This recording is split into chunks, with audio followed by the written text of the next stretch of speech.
Hi, நான் உங்கள் கொட்டி ராமராஜ் பேசுகிறேன். அனைவருக்கும் வணக்கம். எல்லாம் நல்லா இருக்குங்களா? நேற்று நைட்டு 1:30 மணிக்கு நண்டு பிடிச்சோம். அந்த நண்டு பிடிச்சி இன்றைக்கி சமைச்சாச்சு. நண்டு குழம்பு, நண்டு வறுவல், சாப்பாடும் ரெடி ஆகிடுச்சு, ரசம் ரெடி ஆகிடுச்சு. இப்போ டேஸ்ட்டாக சாப்பிடப்படும். அதுக்கு முன்னாடி இந்த நண்டு வறுவல் இங்கே பாருங்கள். இது எல்லாமே நானே செஞ்சது. இங்கே பாருங்கள், அப்படியே வாய் ஊறுது எச்சில்.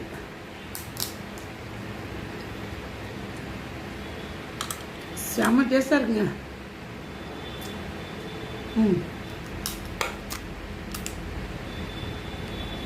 நீங்களும் இதே மாதிரி வயலில் பிடிச்சி சாப்பிடுங்க. இங்கே பாருங்க, எவ்வளோ அழகாக இருக்கு பாருங்க.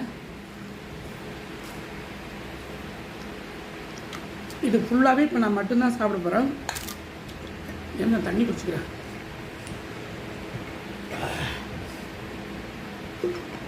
காரம் கொஞ்சம் அதிகமாக போட்டுட்டேன்னு நினைக்கிறேன். இதில்